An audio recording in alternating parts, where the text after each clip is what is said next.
మూర్ఖుడు వేటి ఇంత నీలాంటోడు ఎవడు ఉండరు అని. తర్వాత తనకి అర్థమైంది, రియలైజేషన్ వచ్చింది. తర్వాత ఒక సినిమా హాల్లోకెళ్ళి, "అన్నయ్య వాటర్ బాటిల్ ఒకటి తీసుకొచ్చేయి అన్నయ్య" అని తన ఫ్రెండ్ చెప్తుందనమాట. "అలాగేనమ్మా" అని బయటికెళ్ళాడు. "ఏటి మా ఆయన నీకు వాటర్ బాటిల్ తెస్తాడు బాగా చూడు" అంటే వెళ్ళి గ్లాస్‌తో నీళ్ళు పట్టుకొచ్చాను.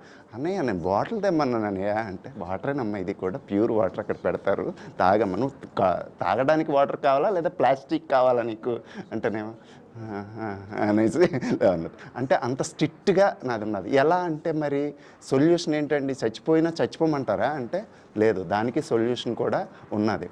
తీసుకునేది వాటర్ బాటిలే తాగండి, ప్లాస్టికే తాగండి. దాన్ని రీయూజ్ చేయొచ్చు, లేకపోతే ఇంటి దగ్గర నుంచి ఒకటి తీసుకురావచ్చు. ఇలా మల్టిపుల్ చాయిస్ తోటి దానికి ఒక వీడియో కూడా తయారు చేశాననమాట. సమ్‌టైమ్స్ ఈడు ప్లాస్టిక్‌ల గురించి పెద్ద లెక్చర్‌లు ఇస్తాడురా అప్పుడప్పుడు, ప్లాస్టిక్ మీద వాటర్ తాగుతాడు అనేసి. ఆఫ్‌కోర్స్ నేను ప్లాస్టిక్‌ని పూర్తిగా వ్యతిరేకనైతే కాదు.